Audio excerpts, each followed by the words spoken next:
ప్రధానంగా కొత్త విషయాలు కాకుండా ఏదైతే మీరు ఆల్రెడీ చదివారో దాన్ని రీకాపిలేషన్ చేసే ప్రయత్నం చేయండి. కొత్త పుస్తకాల జోలికి అస్సలు పోవద్దు. అంటే ఏదైతే మీరు ఆల్రెడీ చదివిరో ఇది మాత్రమే మిగిలిపోయింది అనుకున్నప్పుడు మాత్రం ఆ విధంగా ఏదైనా ఉంటే దాన్ని చదివే ప్రయత్నం చేయండి. ఉన్న 20 days గ్యాప్ కాబట్టి మీరు ఆల్రెడీ మేము చదివేసినాం అనుకున్నప్పుడు మాత్రం మీరు ఏదైతే తయారు చేసుకున్నారో కొంత షార్ట్గా మెటీరియల్ తయారు చేసుకున్నారో దాన్ని రీకాపిలేషన్ చేసే ప్రయత్నం చేయండి. ఆ విధంగా షార్ట్గా కాకుండా ప్రిపేర్ చేసుకోలేని అభ్యర్థులు ఎవరైనా ఉంటే వాళ్ళు మాత్రం శంకర్ సార్కు సంబంధించిన మార్కెట్లో ఏదైతే ప్రీవియస్ పేపర్స్ రూపంలో అనేక సంవత్సరాల నుంచి ఉన్నటువంటి ప్రీవియస్ బిట్లు ఉన్నాయో వాటిని తీసుకొని వాటిని రీకాపిలేషన్ చేసే ప్రయత్నం చేయండి.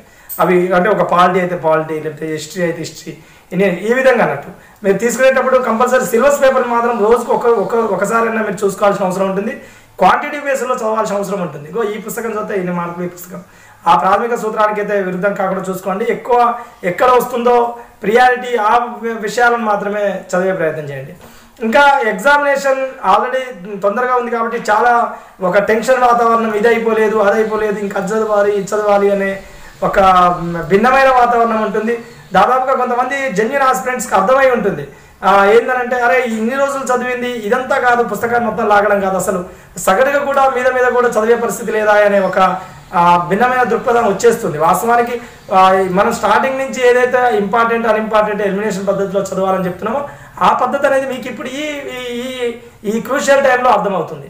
ఎందుకంటే స్టార్టింగ్ నుంచో టైం ఉందన్న ఉద్దేశం అంతా చెత్త చదివి ఇంకో కొంతమంది పూర్తి అయినటువంటి అభ్యర్థులు మాత్రం ఇంకా ఇన్డెప్త్గా వెళ్ళిపోయి ఇంకా ఏదో పనికొచ్చేది పనికి మళ్ళీ అంతా లోపల బిల్డ్ చేయడానికి అవకాశం ఉంటుంది. అది కాకుండా ఎప్పుడున్నా కానీ యావరేజ్గా what is important what is unimportant అనే ఉద్దేశంలో మూవ్ అయితేనే సరిపోతుంది. ఎందుకంటే మీరు ఎంత డెప్త్గా చదివినా ఇచ్చేటటువంటి టీఎస్ఎల్ పిఆర్పి కావచ్చు, లేకపోతే ఇంకా వేరే ఇతర పేపర్స్ ఎగ్జామినేషన్ పేపర్స్ కావచ్చు, జేఎన్టీయూ తయారు చేసే పేపర్ ఏదైతుందో అవి వాళ్ళు ఎంత డెప్త్గా ఇచ్చినా ఒక స్మార్ట్ వర్క్ విధానంలో ఉన్నటువంటి అభ్యర్థి మాత్రమే చేయగలిగినంత చేస్తారు. అదే ఉద్యోగాన్ని సాధించి పెట్టడానికి అవకాశం ఉంటుంది. వాళ్ళు ఎంత డెప్త్గానే ఇవ్వండి. ఎందుకంటే వాళ్ళు ఇచ్చినంత డెప్త్గా మనం పోయి చదివి వాటిని గుర్తుపెట్టుకొని అక్కడ గుర్తించాలంటే అది సాధ్యమయ్యే విషయం కాదు. వాళ్ళు డెప్త్గా ఇచ్చినప్పుడు కట్ ఆఫ్ అనేది తక్కువగా ఉంటుంది, వాళ్ళు యావరేజ్కి ఇచ్చినప్పుడు కట్ ఆఫ్ అనేది ఒక మోస్తారుగా ఉంటుంది, వాళ్ళు ఈజీగా ఇచ్చినప్పుడు కట్ ఆఫ్ అనేది ఇంకా ఎబో యావరేజ్ పరిస్థితుల్లో ఉంటుంది. అంతేగాని వాళ్ళు ఏదో డెప్త్గా ఇచ్చినంత మాత్రాన మనం కూడా అంతే డెప్త్గా చదవాలి అనే ఉద్దేశాలను మాత్రం తీసుకెళ్ళొద్దు. ఎగ్జామ్ ఏదో అకాడమిక్ ఇయర్ బేసిస్లో మాదిరిగా కాకుండా అకాడమిక్ ఇయర్లో మామూలుగా అయితే మనం పోవాలి ఒక 100 మార్కుల ఎగ్జామ్ అన్నప్పుడు ఒక్కొక్క క్వశ్చన్ గురించి చాలా విషయాలు రాయాల్సి ఉంటుంది.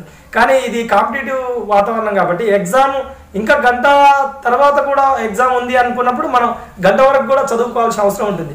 ఎందుకంటే మనకు వచ్చేదే 100 నుంచి 150 బిట్లు, లేకపోతే సబ్ ఇన్స్పెక్టర్ లాంటి పేపర్లు అయితే 200 బిట్లు.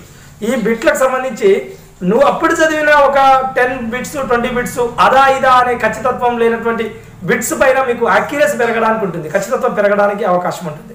కాబట్టి ప్రతి సెకండ్, ప్రతి నిమిషం, ప్రతి గంట ఇంపార్టెంటే. మీరు ఎక్కడ కూడా టైం వేస్ట్ చేయొద్దు.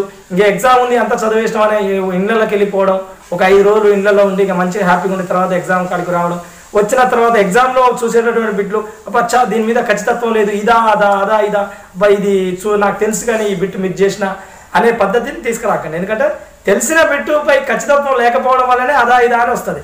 మీరు దాన్ని సంపూర్ణంగా చదవకపోవడం అనే అంటారు. కాబట్టి ప్రతి బిట్టు మీద ఖచ్చితత్వం అనేది ఎప్పుడు వస్తుంది అంటే తెలిసిన విషయాన్ని కూడా మీరు అనేక సార్లు దాన్ని రీకాపిలేషన్ చేయడం వల్ల అనేది వస్తుంది. కాబట్టి ఏదో ఎగ్జామ్ ముందు ఇంకా మరిన్ని మన ప్రిపరేషన్ టిప్స్ కూడా రోజు తీసుకొచ్చే ప్రయత్నం చేస్తూ దాంతో తెలంగాణ ఉద్యమ చరిత్ర కావచ్చు, తెలంగాణ ఎకానమీ కావచ్చు, ఇండియన్ ఎకానమీకి సంబంధించిన అంశాలు కావచ్చు, కొన్ని అలాంటి కీలకమైనటువంటి బిట్లను కూడా వీడియోలో ముందుకు తీసుకొచ్చే ప్రయత్నం చేస్తే ఈ 20 daysలో సరే నా వంతుగా ఎంతో కొంత హెల్ప్ చేసే ప్రయత్నం చేస్తా. ఇది అండి మీ బాలాచరమైన ఇది మీ డువాడే ఛానల్. మరొక మంచి వీడియోతో మరింత సమాచారంతో మీ ముందుకు వచ్చే ప్రయత్నం చేస్తాం.